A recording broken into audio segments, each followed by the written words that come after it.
बिस्मिल्लाहिर्रहमानिर्रहीम। मौलाना अल्ताफ़ हुसैन हाली सोने नगारों में से हैं जिनके बारे में तमाम अहले इल्म मुत्तफ़िक़ हैं कि इन्होंने जब भी किसी शख्सियत की ज़िंदगी के बारे में तहरीर किया हमेशा इसके महासिन और खूबियों का ही तज़किरा किया और उसकी कमज़ोरियों, कोताहियों और खामियों का जिक्र करने से इज्तनाब किया। अल्लामा इकबाल के बाद अगर किसी एक शख्स को पढ़ने का मुझे इंतखाब करना पड़े तो मेरे लिए कोई मुश्किल ना होगी कि उर्दू शेर व नसर की तारीख में हाली जैसे तनावर दरख्त जहालत की धूप में साहिबान की तरह मौजूद है।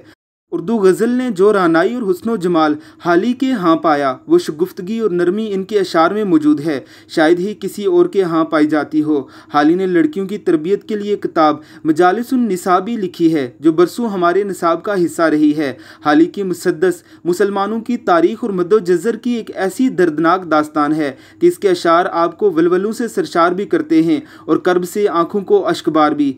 इसी मुसद्दस में हाली जब सैयदुल अंबिया सल्लल्लाहु अलैहि वसल्लम की आमद का तज़किरा करते हैं तो बज़ाहिर वो तारीख़ बयान कर रहे होते हैं, मगर वो तमाम अशार एक ऐसी नात का रूप धार लेते हैं कि उर्दू अदब में इस नात की कोई मसील नहीं। वो नबियों में रहमत लक़ब पाने वाला, मुरादें गरीबों की बर लाने वाला। अल्ताफ़ हुसैन हाली उन अजीम हस्तियों में से थे जिन्होंने सर सैयद अहमद ख़ान को बहुत ज़्यादा मुतासर किया। सर सैयद ने अलीगढ़ के क़याम से बहुत पहले तहज़ीबुल अखलाक में तहरीर किया था। मौलवी ख्वाजा अल्ताफ़ हुसैन हाली की मसनवियों ने तो हमारे दिलों के हाल को बदल दिया है। सर सैयद ने कहा था कि क़यामत में जब अल्लाह ने मुझसे पूछा तू क्या अमाल लाया तो मैं कहूँगा कि हाली से मुसद्दस लिखवा लाया हूँ और कुछ नहीं। हाली खुद सर सैयद के बहुत मद्दाह थे और मुसलमानों के लिए इनके दर्द दिल की कदर करते थे। उन्होंने सर सैयद अहमद ख़ान के इंतकाल के बाद उनकी सोने उम्री हयात जावेद के नाम से तहरीर की है। वो हाली जो कभी किसी काम की तनकीस नहीं करते थे, जिन्होंने हमेशा दुनिया से रुखसत हो जाने वालों की तारीफ़ और तौसीफ़ ही की हो। सर सैयद से तो मोहब्बत करते थे, इनके जज्बात से अकीदत भी रखते थे। लेकिन वही हाली जब सर सैयद के कायम करदा अलीगढ़ पर तबसरा करते हैं तो उनमें उम्मत मुस्लिमा के इक़्तिदार की सरबुलंदी और सरफराजी का जज्बा सर सैयद की शख्सियत के महासन बयान करने पर हावी हो जाता है और वो इस निज़ाम तालीम पर खुलकर तनकीद करते हैं। जिस दौर में सर सैयद की सोने उम्री तहरीर की गई उस वक्त तक अलीगढ़ यूनिवर्सिटी के तालीम याफ्ता नौजवानों की नस्लें हिंदुस्तान की अमली ज़िंदगी में कदम रख चुकी थी और हाली को सर सैयद अहमद ख़ान के तालीमी कारनामों की खूबियों और खामियों का बाखूबी अंदाज़ा हो चुका था।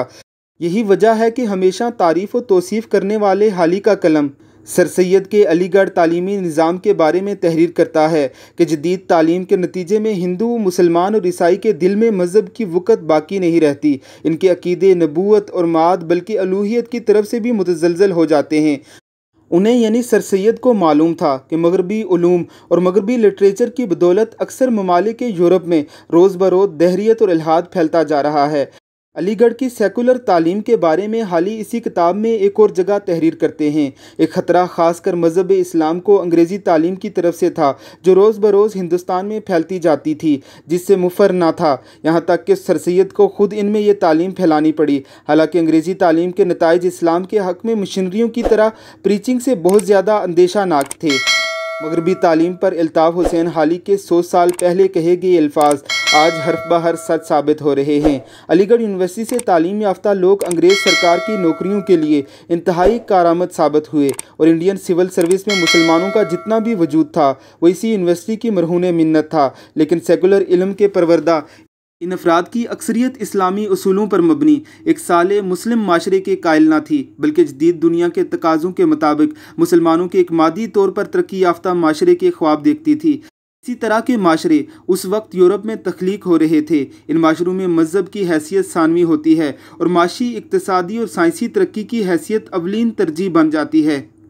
जदीद तालीम का मुंतकी नतीजा ये हुआ कि मज़हब सबसे पहले इज्तमाई ज़िंदगी से निकला और फिर आहिस्ता आहिस्ता ज़ाती ज़िंदगी से भी कूच कर गया। आज से 200 साल पहले मगरब को भी ये अंदाज़ा ना था कि जदीद सेकुलर निज़ाम तालीम एक दिन उनकी ज़ाती ज़िंदगियों से भी ना सिर्फ मज़हब को निकाल कर बाहर फेंकेगा बल्कि सेकुलरिज़म खुद एक मज़हब बनकर ज़ाती और इज्तमाई दोनों ज़िंदगियों को कंट्रोल करने लगेगा। जदीद सेकुलर माशरे में सेकुलर मज़हब के बदतरीज नफाज की अहम तरीन मिसाल ये है।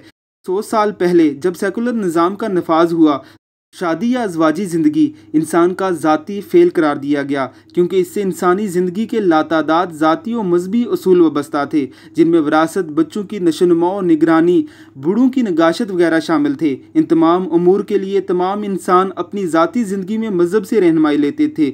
यही वजह थी कि दुनिया के हर मुल्क में आज से सिर्फ 50 साल कबल तक पर्सनल लॉ के नाम से मुस्लिम, ईसाई, हिंदू और यहूदी पर्सनल लॉ जैसे कवानीन राइज थे।